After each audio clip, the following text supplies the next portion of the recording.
Nasa linya na ng telepono si NBI Director Lito Magno. Ito, magandang hapon po, sir. Hello. Hi, magandang hapon po. Kasama ko si Maan at si Willie. Magandang hapon po, Maan, Willie, and Sandro. At magandang hapon sa lahat na taga-subaybay at taga-pakinig ninyo. Sir, ikalawang araw na ng pagsiyasat ng NBI doon sa bahay ni Zaldico gamit ang inspection order. Tama po ba? Tama po. Tama po. Ano na po yung mga nakita natin doon sa kanyang bahay, Director? May mga report po na nakita po iba't ibang dokumento, no? At yun po ay kanilang ipopotocopy at ipapacertify true copy doon sa mga witness at abogado po ng former congressman na Zaldico. Sir, ipaliwanag lang natin kasi hindi naman search warrant yung dala nila, no? Inspection order. Anong kaibahan nito, sir? Ang inspection order po ay ini-issue rin po ito ng korte. Pero ito po ay kadalasang ginagamit po ito ng PCC o yung pong Philippine Competition Commission sa mga kaso po. Dito sa particular na kaso ay bid rigging ang ating ginamit na pamamaraan para po ma-issuehan ng isang inspection order ang ating mga na-deputized na NBI ng PCC. At ang pagsaserve po kasi niyan ay limited. Ibig pong sabihin, mula alas 8 ng umaga hanggang alas 5 o during office hours lamang po. Sir, doon sa unang araw, I think kahapon yan, hanggang ngayon, pakikwento lang, sir, ano yung nadatnan nyo doon sa bahay ni Zaldico? May tao ba? Yun bang mga dokumento ay malinis ba yan? O yung bang, di ba, Kuya Willie, Zandro, yung inyo bang target na mga document ay nakita nyo pa? Sa ngayon po, may mga report po na may mga ilang dokumento na nakita po at yan po ay sinasala ngayon at susuriin po yan kung yan po ay may kaugnayan sa mga kasong kinakaharap ni former congressman na Zaldico.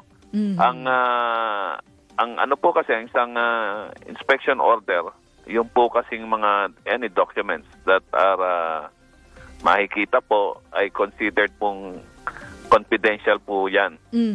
So yan po ay iaharap lamang sa court, no? At doon po ibibigay yung mga dokumento na yun. At di ba hindi nyo pwedeng makuha ang hard copy makukuha nyo lang yung kopya niyan through scanning, pwedeng sa cellphone at photocopy. Tama ba yon, Director? Yun nga po ang ginagawa ng mga kasamahan po natin sa NBI, PCC, pati na rin po ang court representative sa harapan ng mga lawyers ni former Congressman Zaldico. So, ibig sabihin, bakit kayo nasa ikalawang araw na, sir? Ibig sabihin, maraming dokumento din doon para balikan pa natin. Apo, sa pagkakaalam ko po hapon ay ginahol na ho sila ng oras, at ngayon ho, itinuloy nila yung pangalawang araw ng pagsa-search. So hanggang kailan yun, sir? Yung binigay sa inyong inspection order? Matatapos na ba ngayong araw lahat yan? Wala pa ho akong nakukuhang report. Ang inspection order naman ho ay mayroong buhay na 14 days. Ito lang, sir. Yung passport ba ni Zaldico ay kansilado na nga ba? Kasi may mga report na lumalabas, di ba? Oo, parang nabanggit ba ng DILG yun? Nakita ko rin ho sa report na sinasabing nakansila, no? Pero inintay pa ho natin yung official na pahayag ng at makita ang isang dokumento na nagsasabing ito ay kansilado na galing sa korte. Okay, last na lang. Kung nakansila na nga, ano pong hakbang ang gagawin ng NBI ngayon? Usually ho, pagka ang isang pasaporte ay na-cancel dahil yan ay ating pagkakakilanlan, ay ang isang nawalan o nakanselahan ng pasaporte ay maituturing pong undocumented alien. So kung saan man siyang bansa naroon, kung siya ay maharang o masita, eventually malaman na siya ay walang pasaporte, magiging violation po yan ng immigration law at siya po ay pwedeng i-deport kung saan siya huling nanggaling na paliparan o border, no? O kaya naman ay pwede rin pong ibalik ng host country o yung bansang humarang sa kanya kung saan siya ay isang citizen. Kasi sinasabi na rin naman ni DILG Secretary Remulla na siya ba nagsabi noon? I'm not sure. Pero apparently ay nasa Portugal siya ngayon at may Portuguese passport. Yun ba ay naimbestigahan nyo na, Director?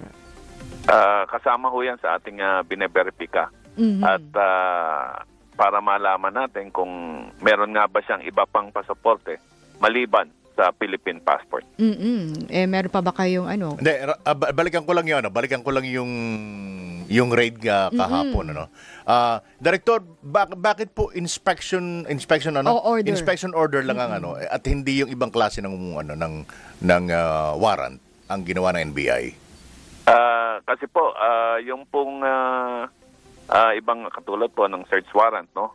Kailangan ho tayong mga personal knowledge kung anong pwede nating makita doon sa isang lugar kung saan natin na-applyan ng search warrant. Sa pagkakataong ho ito, dahil alam naman natin na mahirap pong mapasok, mahirap pong yan, no? At isa rin naman pong pamamaraan ng batas ang inspection order. So hindi naman ito eventually magkakaproblema pagdating sa presentation ng mga ebidensya dahil iniskan lang yung mga dokumento, di ba? Opo, kaya nga po isa ring mahalaga na ito ay ma-certify na isang tunay na kopya. Oo. At kasama nyo ang Competition Commission? Tama ba? Opo. Ayun. Director, ito bang sinasabing bahay ni Zaldico ay lumabas ba sa mga pagdinig? Halimbawa, kay Guteza na binanggit niya yung particular na lugar. Parang ganon Oo, Director. Anong kinalaman nitong bahay na to doon sa mga ebidensya or mga pahayag na sinabi ng mga sinasabing witnesses before? Para siya maging subject ng inspection warrant. Meron ho kasing mga testimonya na may kaugnayan doon po sa nasabing lugar. So yan ho yung ginamit natin para ho makakuha tayo ng isang inspection order sa korte. Kasi hindi naman ho basta-basta binibigay yan. Tayo po ay yung mga aplikante natin ay tinatanong kung ano talaga at bakit kailangan mag-issue ng isang inspection order. Director, di ba? Hindi, baka maging tanong niya, bakit si Saldi lang? Oo. Director? Meron pa rin po tayong mga sinasagawang investigasyon. At kung kinakailangan din po, ay gagamitan din po natin yan either ng search warrant o ng mga inspection order. Nauna lang si Saldi? Sa ngayon po, yan lang po ang una nating na-applyan.